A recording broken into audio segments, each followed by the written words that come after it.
إذا نقول أسعد الله صباحكم بكل خير.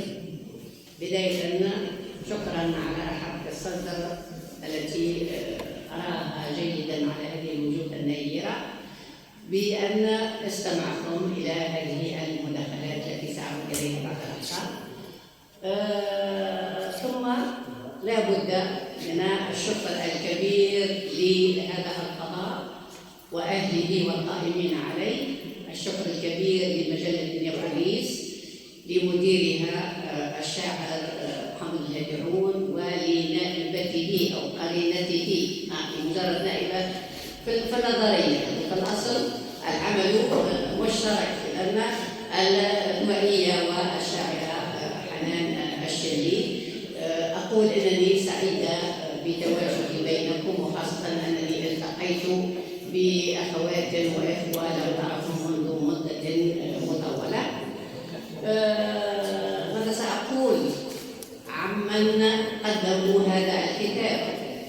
النظرية يعرفها الجميع، ولعل ناقدنا مراد ساسي غالبا ما ينادي بها الإعلان عن موت الكاتب. إذا المفروض أنني أنا اليوم أصمت لا أتكلم، لكن نحن رغم ذلك نظل نجاهد من أجل الكلمة ونظل ساعين إلى الحديث.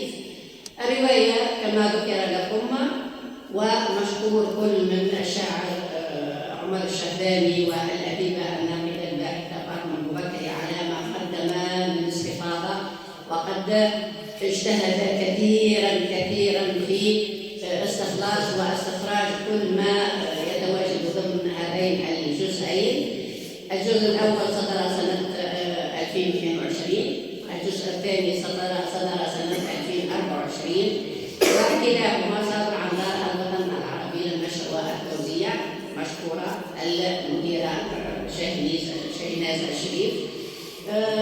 لن أدخل في تفاصيل الرواية وقد استمعتم إلى ذلك مطولا، فقد أقول إن العمل الروائي جهد، وهو جهد لا بد لصاحبه أن يثابر وأن يسعى إلى أن يعطي ما في نفسه. ربما بعضكم يقول إن لما رواية في جزئين.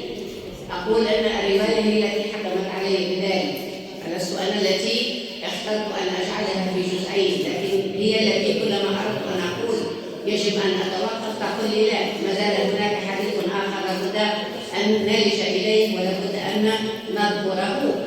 وخاصة أن الكتابة في الأصل هي حديث عن الواقع، وأن تضمنه وأن وجد فيه الخيال كذلك. هذا الواقع الذي لا شك أنه يشد الأديب المبدع صفة عامة مهما كان الجنس الذي يكتب فيه. إذا لم يكن الأديب متأثرا بواقعه فماذا سيكتب؟ هل سيحلم؟ هل سيبتكر؟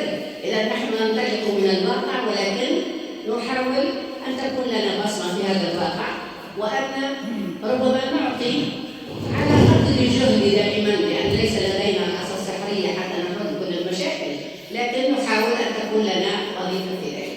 إذا باعتبار أن الوقت ربما منذ لحظات وشاعرنا محمد الهادرون يطل علي بين اللحظة واللحظة ويقول لي الوقت مدام والقراءات مدام، إذا لن أطيل كثيرا. أقول شكرا لكم مجددا، سعيدة أنا بأنني تواجدت بينكم. وأقول أيضا من أحس أن لديه شغفا بقراءة